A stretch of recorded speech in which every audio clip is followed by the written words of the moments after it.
El hormigón es uno de los materiales más utilizados habitualmente. Probablemente junto al acero y la madera es el material con mayor volumen de producción mundial y todos lo conocemos porque está en multitud de estructuras y edificios, pero lo conocemos de una forma muy peculiar y es por su utilidad estructural.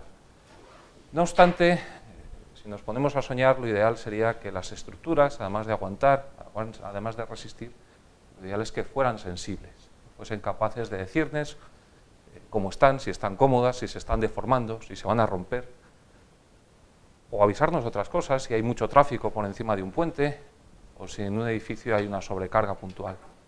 Para hablarnos de estas cosas y de este futuro de materiales sensibles que es cada vez más cercano, tenemos hoy a Pedro Garcés Terradillos. Viene del Departamento de Ingeniería de la Construcción, Obras Públicas e Infraestructura Urbana de la Universidad de Alicante, en España, y nos va a hablar acerca de las matrices cementicias conductoras multifuncionales. El título ya indica un poco acerca o hacia dónde vamos y de lo que nos va a contar. Él es doctor en Ciencias Químicas, catedrático de universidad, subdirector del departamento al que pertenece, ha sido director de 10 proyectos de investigación competitivos como investigador principal en ellos, ha sido director de 8 tesis doctorales, autor de 3 patentes, de 6 libros docentes y de una multitud de artículos científicos de primer nivel. Su línea de investigación y trabajo pues, es la durabilidad y sostenibilidad de hormigones conductores multifuncionales, que como podéis imaginar es una línea emergente de la cual seguramente vamos a oír hablar muchísimo en el futuro. Os dejo con él porque seguro que os va a contar cosas mucho más interesantes que esta breve introducción. Y muchísimas gracias por estar aquí, bienvenido. El tiempo es tuyo. Muchas gracias a ti, Ignacio, muchas gracias. Bien, buenos días. Mi nombre es Pedro Garcés, soy profesor miembro del Departamento de Ingeniería de la Construcción de la Escuela Politécnica Superior de la Universidad de Alicante. Antes de comenzar mi presentación sobre materiales cementicios conductores multifuncionales, quiero expresar que me siento muy grato y muy honrado de estar aquí en esta escuela pionera y referencia de la ingeniería de caminos en España. Muchas gracias. Es sobradamente conocido que el hormigón, los materiales cementicios en general, su principal función es su función estructural. Por otra parte, estos materiales son materiales dieléctricos, es decir, son malos conductores de la corriente eléctrica. Sin embargo, la adición de un material carbonoso conductor, como pueda ser el polvo de grafito, la fibra de carbón, las nanofibras, los nanotubos, etc., lo transforman en un material conductor. Y se establece así la posibilidad de realizar una función distinta de su función estructural. Es decir, se transforma en un material multifuncional.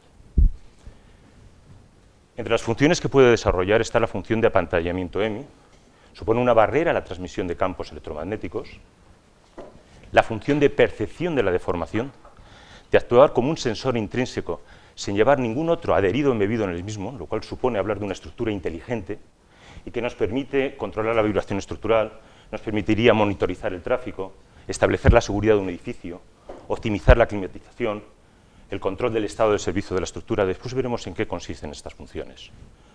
Otra es la viabilidad del uso de una pasta de cemento conductora en la aplicación de diferentes técnicas electroquímicas, en concreto la extracción electroquímica de crudos.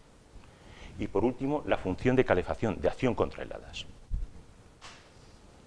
Por ello, el objetivo principal de esta línea de investigación es el desarrollo de composites eléctricamente conductores con matriz cemento, pastas, morteros, hormigones, de forma que sean aplicables para estas funciones, pero manteniendo una adecuada durabilidad y comportamiento estructural. Por eso, en los primeros años, llevamos 7 o 8 años desarrollando esta línea, nos dedicamos totalmente a caracterizar física y químicamente, sus características resistentes, estos materiales, también el nivel de durabilidad desde el punto de vista del nivel de corrosión que presentan armaduras embebidas en los mismos. Aquí vemos algunas fotos de estas matrices con fibras de carbón, nanofibras, estos son nanotubos. No puedo presentar ahora resultados de todo esto porque no hay tiempo, pero si tuviera que escribir una conclusión, una frase que resumiera todos estos planteamientos, diría que la adición de materiales carbonosos al material cementicio puede suponer mejoras en sus propiedades mecánicas, proporcionando además un nivel de durabilidad adecuada similar o superior al patrón. Aún hoy, cuando empezamos un nuevo material, cuando empezamos a caracterizarlo y queremos trabajar y ver cómo afecta a estas funciones, como las nanofibras hace 2 años o desde hace unos meses los nanotubos, volvemos a hacer siempre, antes de empezar, todo este estudio en profundidad, siempre. La función de apantallamiento EMI es la capacidad de un material cementicio de impedir ser atravesado por un campo electromagnético. Esta función es realmente interesante hoy en día. Cada vez son mayores el número de dispositivos electrónicos que se ven afectados por interferencias procedentes del medio, fundamentalmente radiofrecuencias. Además, estas cada vez han aumentado en forma exponencial como consecuencia de la presencia masiva de dispositivos inalámbricos tipo telefonía móvil, Wi-Fi, Bluetooth, etc. Aplicaciones hay muchas, interesantes. Una de ellas, desde luego, son estructuras sumergidas que contengan transformadores o otros dispositivos importantes para centrales de telecomunicaciones o centrales eléctricas. Desde luego, lo que es minimizar el espionaje siempre es importante en cualquier edificio oficial y, de hecho, el Ministerio de Defensa está particularmente interesado en esta posibilidad. Cuando se habla de apantallamiento EMI, según sus siglas en inglés, hay que hablar del rango de frecuencias entre 3 Hz y 300 GHz. No obstante, dentro de este rango son las ondas UHF, Ultra High Frequency, las que realmente importan, y estas hay que situarlas entre 3 MHz y 3 GHz. Pero para que esta función realmente se desarrolle, esta aplicación en estos materiales, es necesario que sea conductor. Por eso adicionamos fibras de carbón o polvo de grafito, porque hay que llevarlo al nivel de ohmios en resistencia. Estamos hablando de un material conductor. Este es el dispositivo que utilizamos en la medida, se conecta al analizador de redes. Aquí vemos cómo es por dentro. En este cilindro es donde colocamos la matriz cementicia, sean pastas, sean morteros, sean hormigones. Estamos hablando, por tanto, de espesores de 1 a 10 centímetros. El principal mecanismo de esta función es la reflexión, habitual en materiales conductores. La radiación interacciona con las cargas en movimiento, con los electrones. Por eso este mecanismo es el más importante en elementos metálicos, como el aluminio, el cobre o el hierro. Por supuesto, también la absorción, potenciada por la presencia de dipolos eléctricos y magnéticos, como los óxidos de hierro presentes en las cenizas volantes.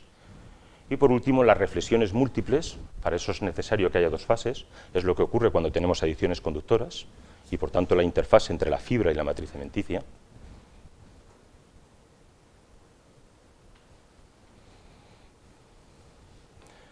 En la figura podemos ver el nivel de apantallamiento de radiaciones electromagnéticas que presentan diferentes tipos de materiales carbonosos. Este es el patrón, este es el polvo de grafito, es para la misma proporción, porcentaje en volumen de estos materiales. Estos son fibras de 3 milímetros de 2 casas comerciales distintas, Dona Calvo, Sigrafil. Vemos que el comportamiento, el nivel de apantallamiento no es el mismo. E incluso la misma fibra con 2 longitudes distintas, al aumentar la relación de aspecto, mejora el nivel de apantallamiento. El nivel de apantallamiento y su eficacia viene dada básicamente por la relación entre el campo incidente y el campo saliente. Como es habitual en materiales conductores, al aumentar la frecuencia de revolución, aumenta el nivel de apantallamiento, 500 GHz. Y por supuesto, al aumentar el espesor, también aumenta, puesto que aumenta el efecto del mecanismo de absorción para cualquier adición conductora que nosotros nos planteemos.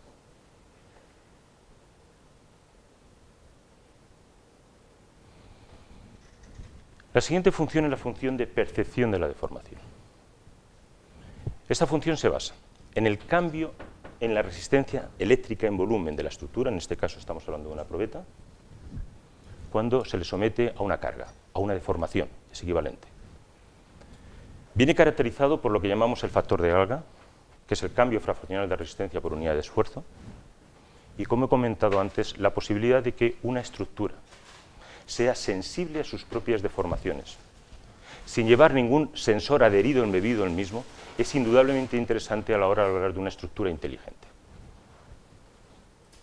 Vamos a ver en qué se basa esta deformación, en qué se basa esta función. Nosotros tenemos nuestra probeta, los sometemos en este caso a ciclos de carga y descarga con presión. ¿Qué pasa en el interior de la matriz cementicia?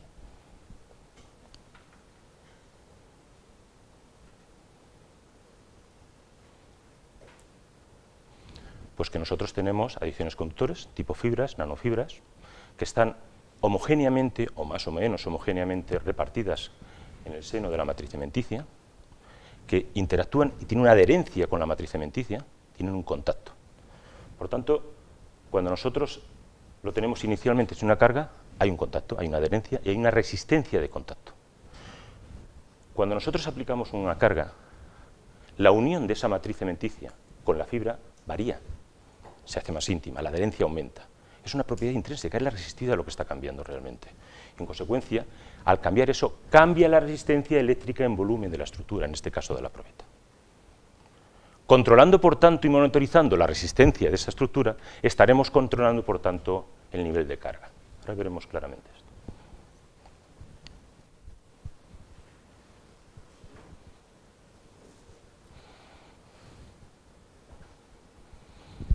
Los objetivos que hemos estado estudiando y que continuamos estudiando para cada nueva adición conductora es ver el umbral de percolación, efecto del método de medida. Hay repetibilidad en las medidas, es un tema que a mí me preocupa siempre mucho. La reproducibilidad, importantísimo, importantísimo. ¿Qué influencia tiene la humedad relativa en el interior de la probeta, en el interior del elemento estructural?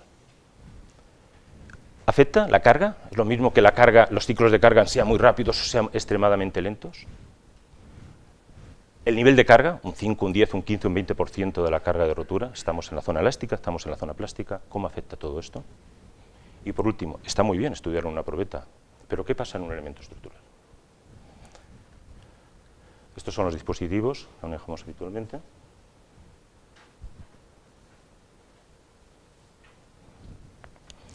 En la figura representamos el nivel de resistividad frente al porcentaje de adición de fibra de carbón para tres tipos de fibra, de 3 milímetros de longitud, de 6 milímetros de longitud y de 12 milímetros de longitud. El umbral de percolación se define como la cantidad mínima de adición conductora, en este caso fibra de carbón, tal que permita el paso de corriente eléctrica. Tú vas añadiendo fibras, vas aumentando el porcentaje de fibra y llega un momento en que las fibras se tocan. Cuando eso ocurre, entonces tienes un camino continuo de la corriente eléctrica. ¿Y qué es lo que observamos? Pues que el umbral de percolación depende de la longitud de la fibra. Para una fibra de unos 3 milímetros está en torno a 0,50, para una fibra de 6 está en torno a 0,25, 0,30 y para una fibra de 12 milímetros está en torno a 0,15 aproximadamente. Es decir, el umbral de percolación depende de la longitud, depende de la relación de aspecto de la fibra. Es necesario, por tanto, menos cantidad de fibra cuando más larga sea esta. Otra cosa es cuál es la respuesta después y cómo afecta las características resistentes del mismo. Todo hay que tenerlo en cuenta. Bien, lo primero que hicimos hace ya años es ver la influencia del método de medida. Probamos tres métodos. Primer método, método A, método de 4 puntas, en el que la corriente se pasa a través de los terminales 3 y 6, y se mide la caída de potencial entre los terminales 4 y 5. Segundo método, método B, es un método de 2 puntas en que ambos parámetros se miden a través de los terminales 4 y 5. Y por último, el método C también es un método de 4 puntas, pero la corriente se pasa a través de las caras extremas pintadas con pintura de plata, con lo cual es mucho más homogéneo el campo. Y lo que podemos ver es que efectivamente el método de 2 puntas no funciona. No funciona porque la resistencia de contacto se suma a la medida y por tanto no hay, vemos que efectivamente la carga y la deformación varía, pero hay una cierta sensibilidad, pero es muy pequeña. Los métodos de 4 puntas sí, me gusta esta figura porque fue la primera de los resultados que sacamos y por eso la tengo mucho cariño. Pero en cualquier caso ya podemos ver, yo aplico carga,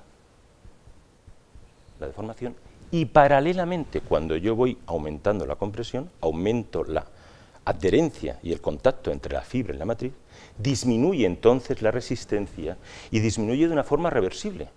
Cuando yo vuelvo otra vez a la descarga y vuelvo al valor inicial, tanto de la carga como de la deformación, el valor de la resistencia, estamos en zona elástica, vuelve a recuperar el mismo valor inicial.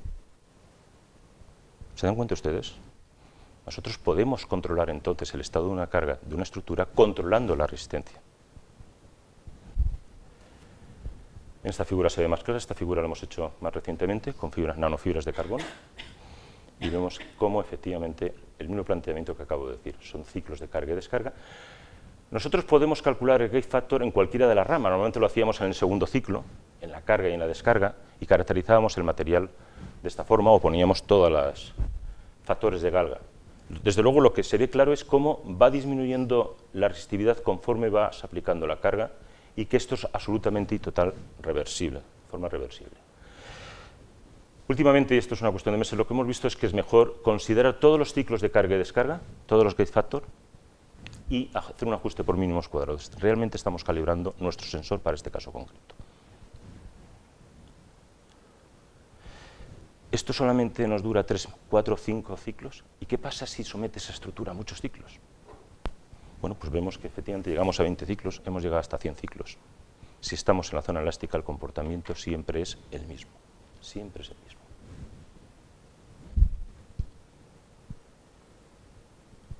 Otro tema es, dices, bueno, ¿qué pasa si los ciclos los realizas en días distintos? Y lo hemos hecho. Primero, 3 días seguidos, 1 semana, 3 semanas. La respuesta siempre la tenemos ahí. Aquí lo que hemos hecho es representar los factores de carga, perdón, esto es del anterior, los factores de carga de ramas de carga y descarga, y vemos que el valor es muy similar.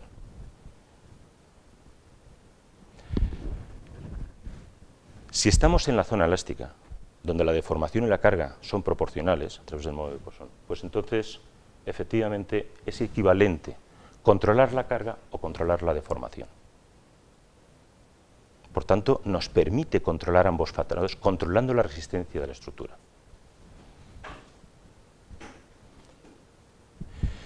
Y si en vez de una carga y descarga siempre al mismo nivel vamos aumentando, ningún problema. Aumentas la carga, baja la resistencia. Vuelves al nivel inicial, lo vuelves a recuperar. Aumentas aún más la carga, baja aún más la resistencia y vuelves a recuperar. Y así sucesivamente. Es una cuestión de cuánto se va variando la resistividad como consecuencia del contacto de la fibra con la matriz. Siempre que estés dentro del régimen elástico, volverás a recuperar tu valor inicial de la resistencia y de la deformación.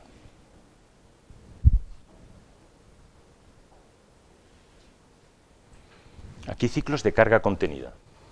Aumentamos, mantenemos la carga, la resistencia se mantiene. Aumentamos la carga, la resistencia se mantiene, así sucesivamente. Es decir, mientras no pases el límite elástico, la resistencia se va a adaptar al nivel de carga en el que estás, por si hay alguna duda de que podemos controlar la carga controlando la resistencia.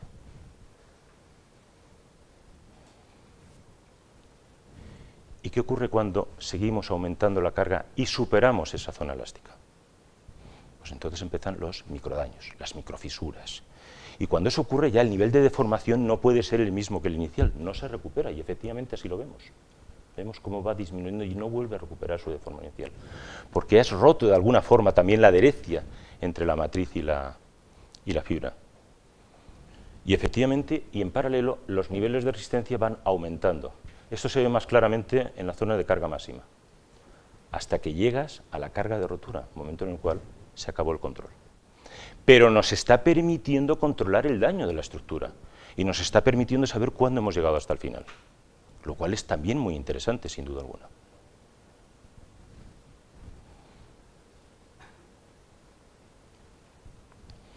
¿Qué efecto tiene la velocidad?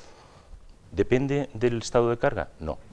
Lo que sí vemos es que esto es para velocidades muy bajas, velocidades un poco mayores, y llega un momento en que ya, a partir de una determinada velocidad, no hay influencia de la misma. Es decir, estamos hablando del nivel de percepción, de sensibilidad. Cuando las velocidades son muy pequeñas, la sensibilidad es pequeña, vas aumentando, mejora, hasta que llega un momento en que el que varíes la velocidad, el nivel de carga que apliques, no supone un mayor nivel de sensibilidad. Y en cualquier caso, sea cual sea la velocidad a la que trabajes, perdón, la carga a la que sitúes al elemento, a la probeta, en cualquier caso, la velocidad, el efecto de velocidad no es significativo. No lo es a muy bajas, no lo es a intermedias, y no lo es a partir de la carga a la cual este parámetro ya no tiene ninguna repercusión en el nivel de sensibilidad, el nivel de percepción a través del factor de Galga. Vemos que la velocidad, valores positivos y negativos, porque son ciclos de carga y descarga.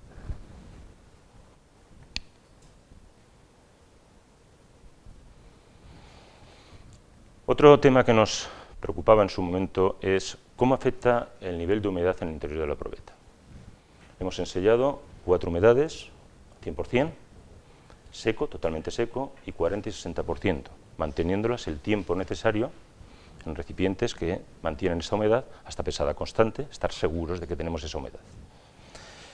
Este ensayo lo hicimos con fibras de 1 centímetro, estaba superado el umbral de percolación y efectivamente antes de aplicar el ensayo, de aplicar carga, si mides la resistencia a cualquier humedad, puesto que has superado ampliamente el umbral de percolación y tienes establecido claramente el camino continuo de la corriente eléctrica, pues entonces la resistencia es constante, básicamente constante.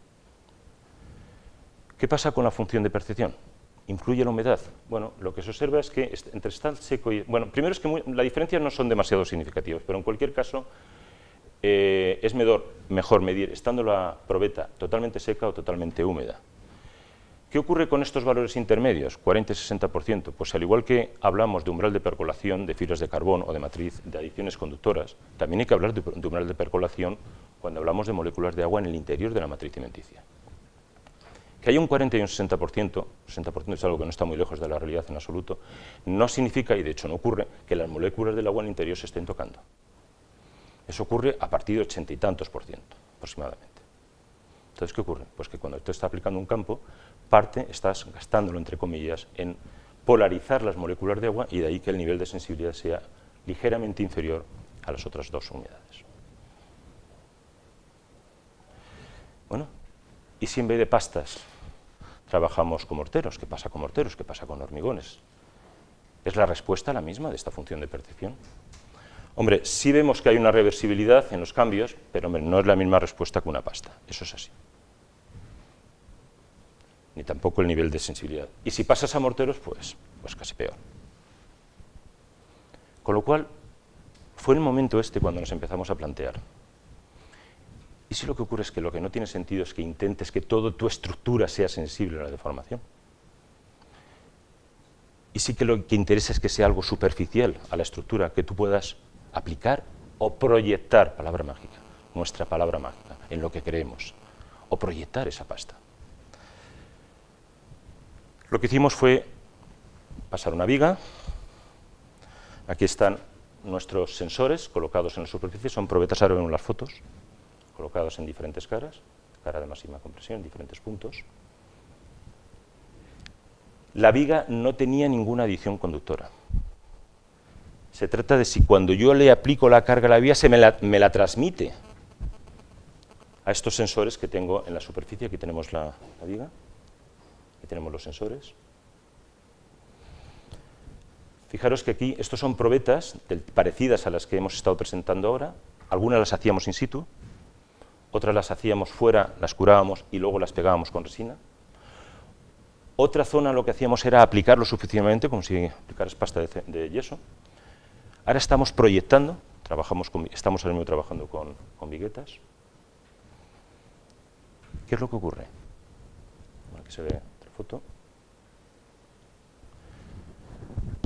Esto es un sensor de los que están aplicados en forma de pasta. Se encuentra en la cara superior, en la zona de máxima compresión. Y efectivamente, tú aplicas carga, disminuye la resistencia, mantienes la carga, mantiene la resistencia, sube la carga, sube la resistencia, etc. En probetas pequeñas, el resultado parecido. Parece pues lógico plantearse que el futuro no tiene que estar en coger que toda la viga tenga nanofibra o tenga nanotubos, porque además es complicado y es caro, sino que solamente la zona superficial. Y además proyectado. Y además con la idea de que esa pasta que está proyectada, por lo pronto también es capaz de apantallar campos electromagnéticos.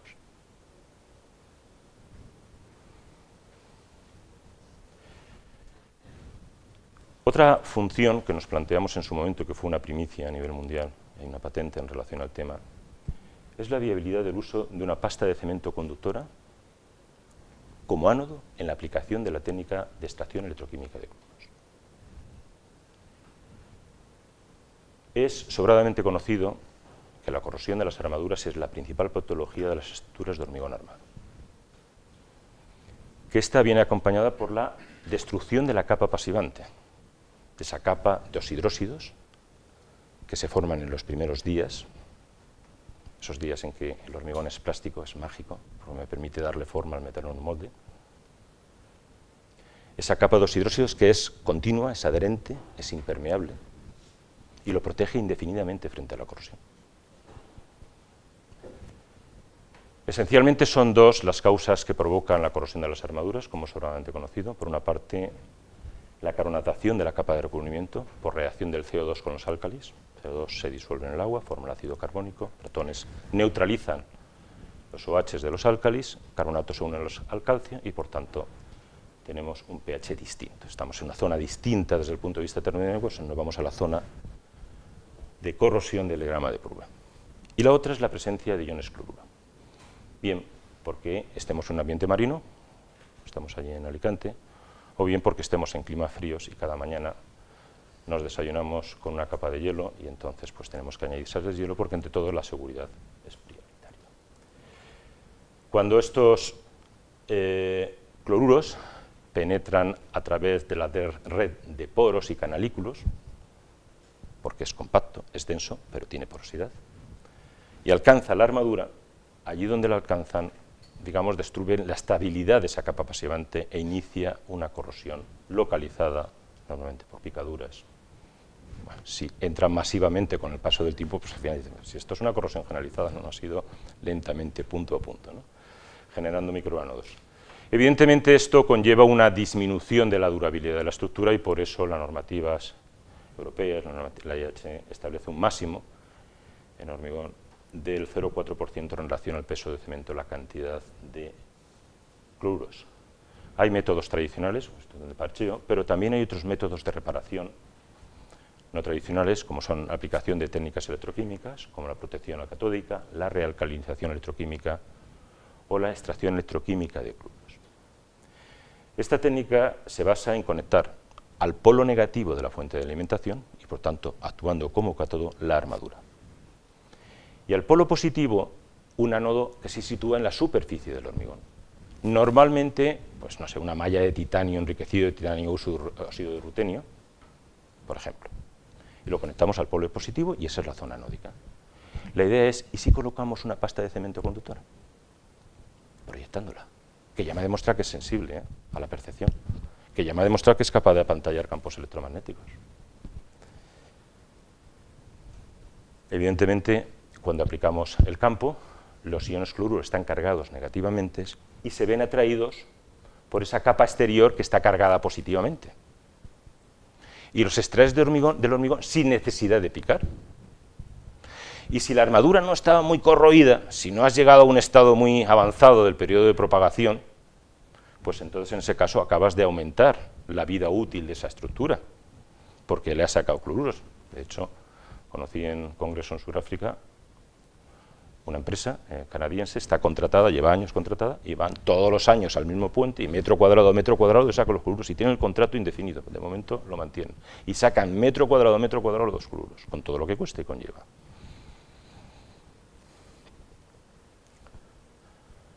Bueno, hubo como objetivos previos fue un estudio que hicimos en profundidad sobre dosificaciones de la pasta de cemento conductora para que tuviera muy baja resistencia, fuera muy porosa y permitiera proyectarlo en última instancia. Por supuesto que el objetivo principal es, efectivamente, es aplicable como ánodo esta pasta y cuál es su comportamiento respecto a otros ánodos tradicionales. Y luego hay otra serie de objetivos secundarios, como influencia del tipo de contaminación inicial, qué influencia tenía el tipo de material carbonoso de adición conductora, es lo mismo el polvo de grafito, nanofibra, negro de carbón, etc. La influencia del espesor de esa pasta de cemento conductora, ¿tiene influencia? La tiene. Bueno, primero trabajamos con probetas, luego con elementos estructurales, como siempre. Aquí tenemos el molde de madera, colocamos el mallazo conectado al polo negativo. Lo bueno, además del polo negativo en estas técnicas electroquímicas, es que en la interfase estás realcalinizando, estás generando OHs como consecuencia de la reducción del oxígeno presente en la interfase. Eso es bueno, el OH ayuda a pasivar. Entonces, colocamos una primera tongada de hormigón, segunda tongada, y cuando está todavía plástico colocamos nuestro recipiente de plástico sin fondo para mantener el electrolito, quitamos moldes, aislamos las paredes y colocamos el ánodo. Bien sea un ánodo tradicional, esto es una malla de titanio de subrutenio, posibilidad, por supuesto que estudiamos, había que comparar exactamente las mismas condiciones, o bien con una pasta de cemento conductora, también puesto en 2 tongadas en este caso, en este estudio. Primera tongada, electrodos de grafito que conectamos al polo positivo de la fuente de alimentación, y segunda tongada. Ponemos el agua y, bueno, esto es un corte transversal de todas las capas que tiene la probeta, que se vea claro el montaje. Hecho esto, pues, tras un periodo de tiempo de curado, pasamos corriente. La intensidad es 2 amperios por metro cuadrado. Puedes llegar a más o menos, es una cuestión ya de reacciones laterales, aunque no hay mucha diferencia, pero 2 es correcto, porque si no necesitas una fuente de alimentación muy grande. Lo que sí es importante, en un estudio, en una tesis previa que desarrollamos, esta línea de investigación la desarrollo con mi compañero y amigo, el catedrático Miguel Ángel Climent, es llegar a 5 millones de coulombios por metro cuadrado. Si te quedas menos, no sacas todos los coluros que puedes llegar a sacar. Y entonces, bueno, pues efectivamente los coluros los sacas. Posteriormente, este es el montaje positivo, con diferentes materiales carbonosos, formando parte de la matriz. Tomamos muestras luego, terminado, desde la superficie ibas avanzando, lentamente ibas tomando muestras cada 5 milímetros y entonces haces un análisis de cloruros y después un estudio de la distribución, el perfil de cloruros por profundidades, como veremos después. Hemos ensayado, como hemos hecho también en trabajos anteriores, el que los cloruros estén presentes en el agua de amasado, con lo cual, lógicamente, la concentración es básicamente constante. O no, vamos a coger nuestra probeta y la vamos a hacer ciclos de inmersión secado en agua de mar hasta obtener el típico perfil habitual de cloruros en función de la profundidad.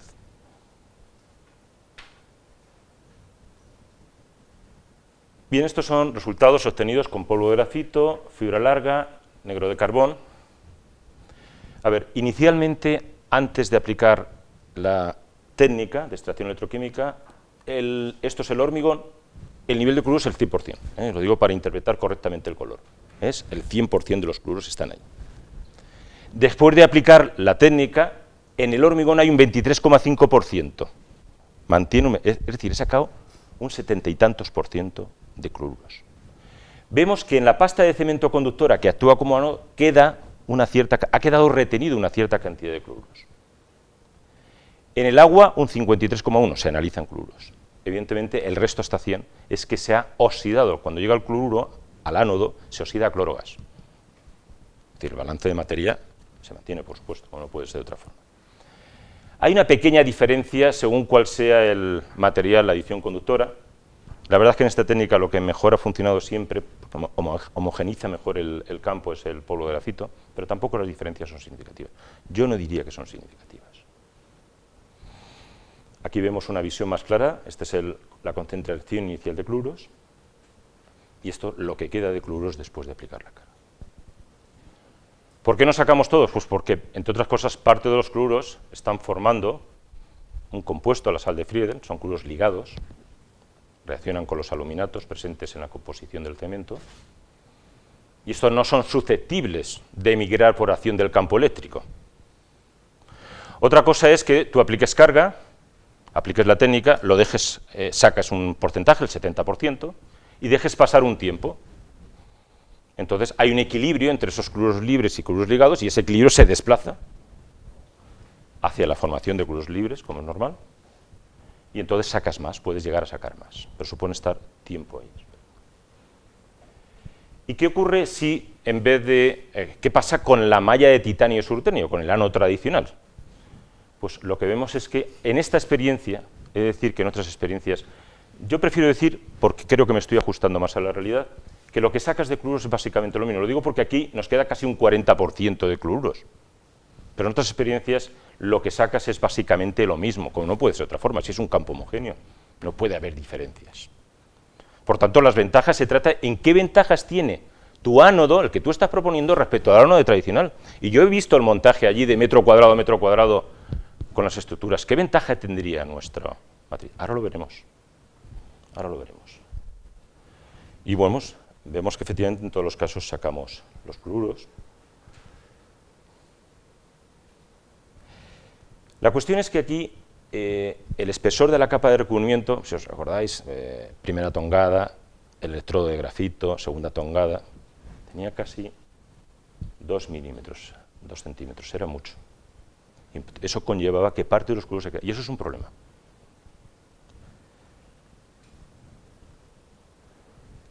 ¿Podemos hacer esto en un elemento estructural? Pilar. Vamos a verlo. Primero, por supuesto, ensayamos con un ánodo tradicional, para lo cual lo primero que hacemos es colocar este espontes, aquí se ve más claro, el espontes, la malla de titanio de su rutenio, y luego encima de este otro espontes, otra capa de espontes. Y luego hicimos este montaje de riego por goteo, era asegurar que la humedad era continua y constante. La alternativa es, no, vamos a proyectar nuestra pasta de cemento conductora en la superficie, aquí vemos cómo hacemos la proyección, en la superficie de nuestro elemento. Y volver al mismo montaje. Es decir, todo es idéntico, la humedad es idéntica.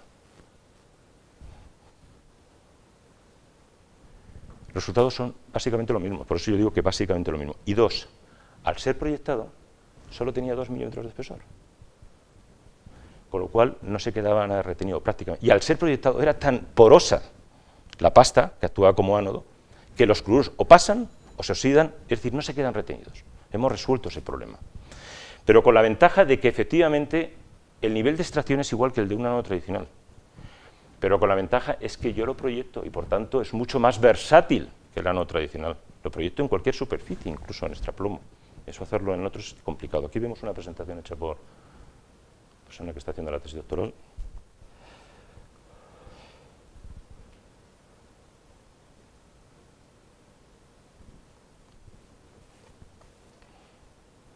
Tenemos ahí nuestros pilares. Proyectamos.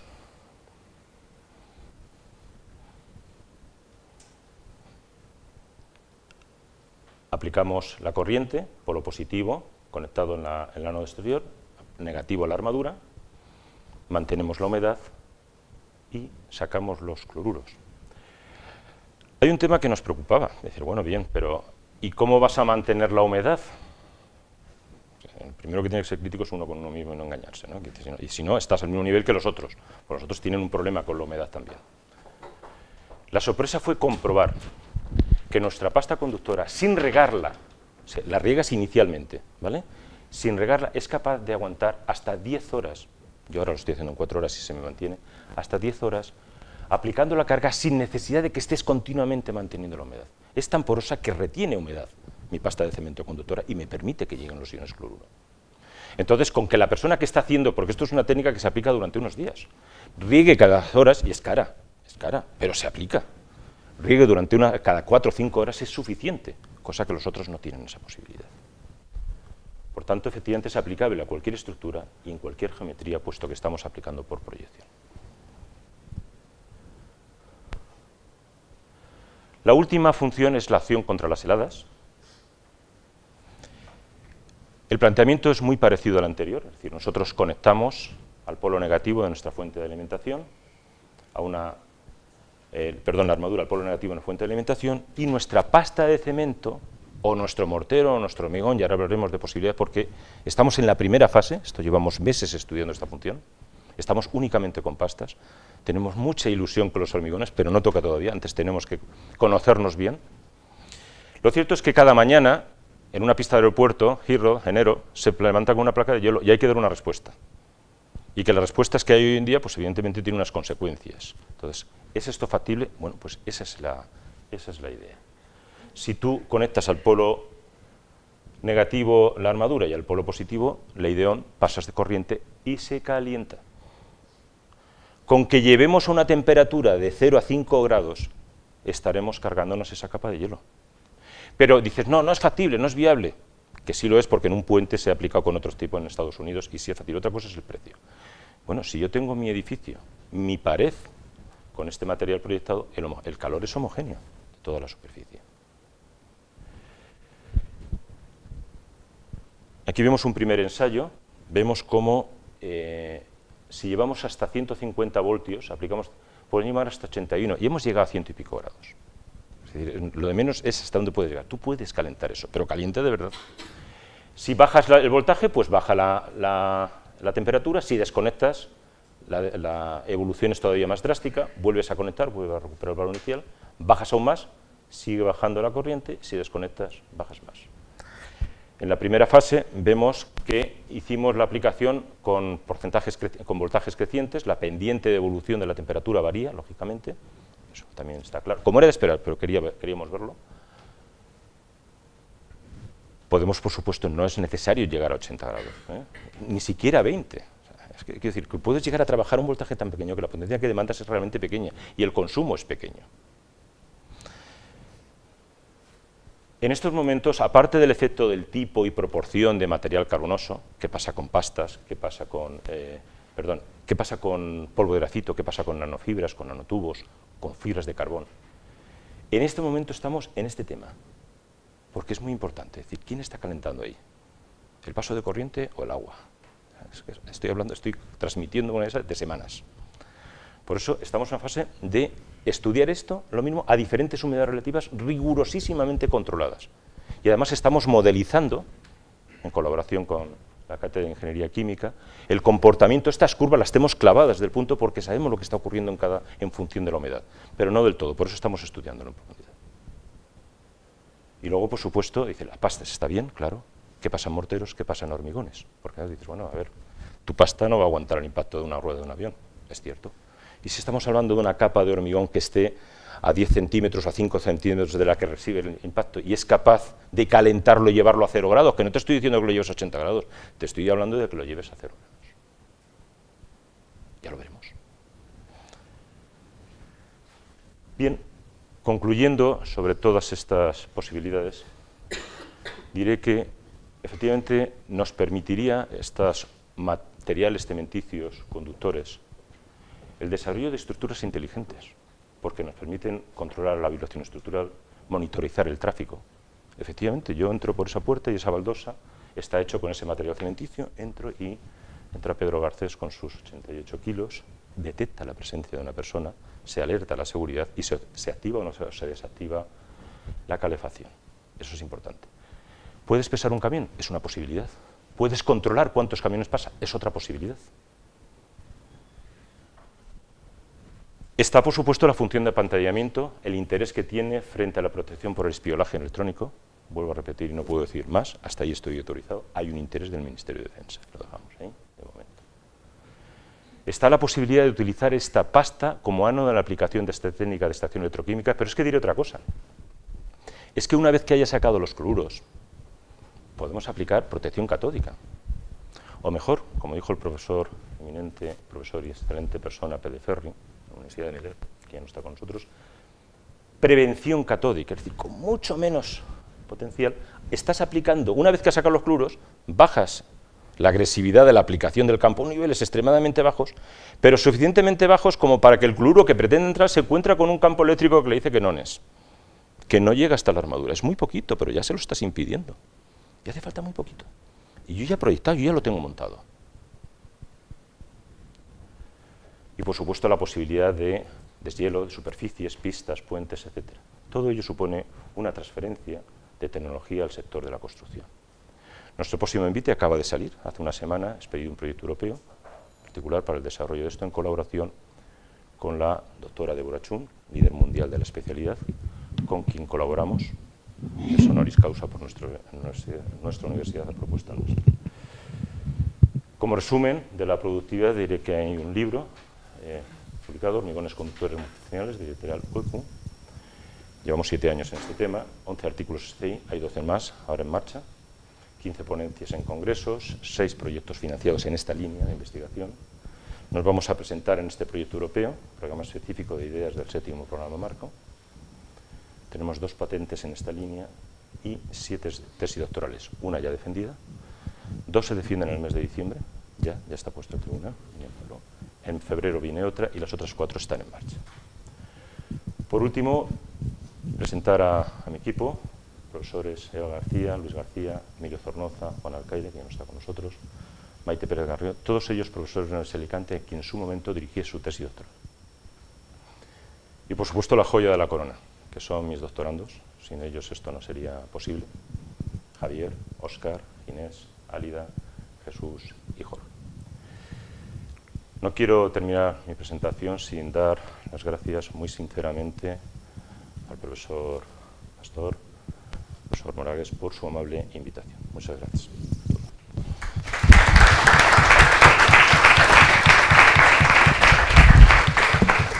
Muchísimas gracias, Pedro. Y tenemos tiempo para alguna pregunta, que seguro que son muchas, pero habrá que limitarlas al tiempo disponible.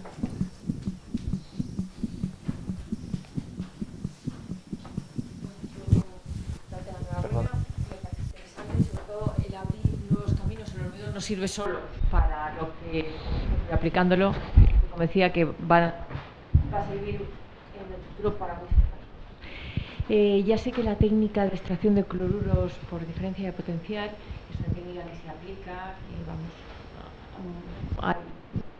no con hormigones conductores, pero sí, como has puesto por comparación con los equipos metálicos. Mi pregunta es, la duración de la aplicación de la corriente en la transparencia que has puesto era de 7 días. ¿Habéis visto algún cambio microestructural en el material después de esos días de aplicación? Ya sabes, ¿hay algún efecto de temperatura? Porque todos los ensayos de migración siempre ponen en entredicho el tema que cuando aplicas un campo se mueve el cloruro, que tiene mucha más movilidad que otros iones, pero también se mueven todos los demás. Y por lo tanto es posible cambios en los equilibrios de disolución-precipitación. Este no solo es una cuestión del tipo de ánodo que puedas estar manejando en un momento determinado, es una pregunta que ya ha sido planteada. Estoy en el comité RILEN de aplicación de técnicas electroquímicas y la conclusión del comité y de los estos es que si trabajas a 1 amperio no hay problema, es decir, el efecto no es significativo. Es una cuestión de decir, bueno, yo estoy aquí en esta experiencia y lo que quería caracterizar y no me quería estar en el entonces subí a 2. Podía haber subido a 5 y todavía el daño es mayor, ¿no? Pero en fin, la respuesta es trabajar a 1. La respuesta es trabajar a 1 porque ahí se ha comprobado que efectivamente hay un desplazamiento del tipo y tamaño de poro, no de la porosidad en general. Hay un desplazamiento, por microscopía, por porosimetría de mercurio se puede ver claramente el desplazamiento, pero incluso dentro de los poros capilares. Por tanto, la durabilidad no se ve afectada ni positiva ni negativamente, esa es la verdad. Al principio digo, ostras, que encima mejoro. No, te sigue situando en la zona de poros capilares, por tanto, los poros que permiten la permeabilidad a los agentes agresivos y, en consecuencia, los que están directamente relacionados con la durabilidad. La respuesta es que no, y más si trabajas a 1 amperio por metro cuadrado, pero ya no solo por nuestro ánodo, que es lo de menos, sino con cualquier otro ánodo, es trabajar 1 amperio, por metro cuadrado. Perdón, en la misma línea, el tiempo de aplicación a ese 1 amperio para diferentes daños colaterales sería de 7 días, y al mismo tiempo que se aplique puede estar en servicio la estructura, porque me refiero en temas de pilares, como en la imagen que has propuesto en el ensayo que podría ser potencial, la extracción en pilares. Está claro que el pilar no hay problema, pero por ejemplo en cubiertas el problema que puede tener las losas de puentes, que es un tema que por hielo o deshielo lógicamente potencialmente puede dar problemas. ¿Podría estar en uso? Esa es la pregunta, porque el pilar lo puedo entender, porque el pilar puede estar en uso. ¿La losa de puente puede estar en uso? En ese ejemplo concreto del caso que se presentó en el Congreso de Sudáfrica, paraban, tenían que desviar la circulación. Eso es así. Cuando ya trabajaban con los pilares de abajo ya no. Pero es lo que decir, la respuesta es la misma, porque tú lo único que estás haciendo es cambiar el tipo de ánodo y con las ventajas que tiene, pero la realidad es la que tiene. Y eso se traduce que al menos en España la aplicación de la técnica es prácticamente nula. Prácticamente nula. Hay países de otra orden, como Estados Unidos o Canadá, donde sí. Sí, pues porque cada mañana tienen que estar añadiendo toneladas de sal y al final, pues evidentemente, tienen que mantener esto o prevenir la posibilidad del desarrollo de la corrosión de la armadura, pero a lo mejor como protección catódica sí podría estar en uso. Sí, es que, bueno, mi planteamiento es, apliquemos, es que una vez que lo tengo montado, puedo mantenerlo continuamente. Y es más, al final yo digo, me gusta más, he sacado los cloruros, me gusta más la prevención, porque estamos hablando de un coste mucho más pequeño todavía, ¿no? Y se acabó, es decir, es una cuestión, ¿qué? Y con menos problemas, efectivamente. Efectivamente. Beatriz. Hola. En primer lugar, quiero felicitarle. Me ha encantado la presentación y aparte la idea me parece fantástica. Y quería preguntar primero, bueno, iba a haber preguntado sobre la influencia de la humedad, pero eso ya lo ha resuelto en uno de los apartados de la presentación. Y después, respecto a la influencia de la temperatura, cuando se utiliza como galga para medir las cargas, ¿han tenido en cuenta que puede influir la temperatura en la resistividad? No. Estoy pensando en una estructura que está en un edificio, en un rango de temperaturas habitual en España. No es un parámetro de decir, bueno, y si esto lo aplicas en Arabia Saudita, que la temperatura media no baja de 35, no lo hemos aplicado. Buena idea.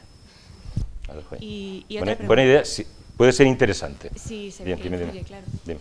Y otra, respecto... No creo que haya diferencias muy significativas. Habida cuenta del mecanismo propuesto por la doctora Débora Chun, si ese es el mecanismo, pienso que no va a haber diferencias significativas. Pero como todo, compruébalo. Está muy bien, compruébalo, ¿no? Y no es tan difícil hacer la experiencia. Dime. Y la otra cosa es, en la función hielo-deshielo, o sea, en la función de calefacción, sí. Sí. ¿Por qué pasan la corriente entre la armadura y la capa en lugar de pasarla solo por la capa? Igual es una estupidez lo que estoy diciendo, pero si la pasan solo por la capa de arriba, poniendo una resistencia entre medias o algo así. Eso es una posibilidad. Estoy hablando de que ya que tenemos montado yo tengo la idea de aplicar conjuntamente todas las funciones. Entonces, bueno, al mismo tiempo que estoy aplicando prevención catódica, estoy calentando la superficie si es necesario o no, ¿no? Y entonces, bueno, una posibilidad es esa y la otra. De hecho, las experiencias en laboratorio las estamos haciendo como tú dices. Pero bueno, era por entender y quedar claro. Tú al final estás aplicando un campo eléctrico, pasas corriente, es conductor, no muy conductor, es decir, hay que buscar un momento en donde está, que no sea la resistencia, la de contacto mayor que la resistencia de la propia matriz, hay que buscar un punto intermedio en el cual se optimiza la función de calefacción. Claro, hay muchos datos que yo aquí no puedo presentar, pero con los problemas que estamos ahora mismo en el laboratorio. Pero entonces llegas a optimizar y pasar corriente, que es de lo que se trata, y de que se genere calor. Muchas gracias y enhorabuena. ¿Hay alguna otra cuestión? Sí. Hola, bueno, en primer lugar, gracias por la presentación. Me ha parecido muy interesante y muy claro. Yo que no estoy metido en este ámbito, estaba pensando en la utilidad a la hora de relacionar lo cargado que puede estar una estructura, relacionándolo cómo varía la resistencia cuando pasa una corriente. No soy un experto en el tema, pero hasta ahora creo que cuando se quiere comprobar el estado, cómo funciona, por ejemplo, un puente, se mide, digamos, son comprobaciones geométricas, entiendo yo, de cómo son las flechas, quería saber si esto, digamos, aporta puede dar es decir, qué ventajas tiene esto a la hora de la nueva aplicación que ha explicado usted respecto a las comprobaciones que se hacen actualmente, ¿no? O sea, ¿qué ventajas puede tener? La ventaja más importante es que monitorizando la resistencia de forma continua estás controlando el estado de carga o de daño de la estructura, en cualquier caso. Es ahora en este proyecto europeo, estamos, digamos, en una fase inicial. Yo ya sé, lo digo porque estoy rodeado con ingenieros que son fundamentalmente prácticos, nos hemos complementado, esa es la realidad. Mi equipo está rodeado de ingenieros de caminos y me siento feliz trabajando con ellos. Pero son personas extremadamente prácticas, quieren la aplicación y hay que tener paciencia. Estamos en la primera fase. Esto funciona y además hay que empezar de pequeño más y vamos a dar el siguiente paso. Entonces, en ese proyecto europeo es donde ya plantearemos seriamente la realidad de este tema en estructuras de todo tipo, en estructuras reales. Ya te lo diré dentro de 2 o 3 años. Pero yo estoy convencido de que va a funcionar. Convencido. Yo tendría otra, y ya no pregunto más.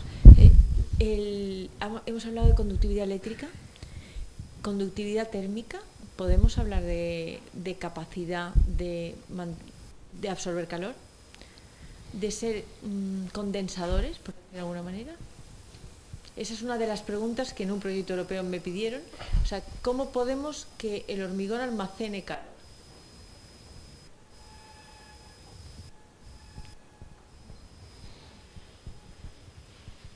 No lo sé. Pero no lo sé. Sería una pregunta. Lo que he terminado de ver la relación con lo que estoy planteando. Es decir, ¿qué diferencia tiene el hecho de que el material cementito sea conductor o no a la hora de variar su capacidad de almacenar calor? En principio entiendo que la capacidad térmica no tiene por qué verse sensiblemente en ningún modo afectada. La idea es si podría aplicarse para hacer cambios en su capacidad térmica. Porque eso es un planteamiento que también está ahora dentro de los proyectos. no que lo tenga el hecho de que lo apliques, sino el hecho de que pudiera ser utilizado para cambios técnicos, que también es un tema que está sobre la mesa a nivel de aplicación. Vamos a darle vuelta a esta idea y vamos a ver si podemos A mí eso me lo han planificar y preguntado plantear unas para experiencias que nos respondan a este tema, porque sería una función distinta y sería muy positiva. Exacto. Es que es una pregunta que Vamos a hablar tiene que estar tranquilamente. encima de la mesa.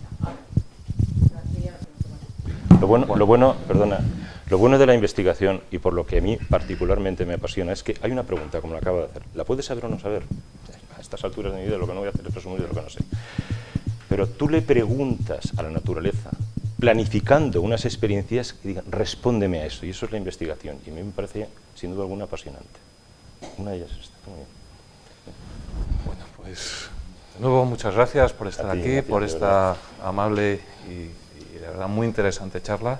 Y bueno, pues cuando quieras, esta es tu casa. Gracias. Muchas gracias.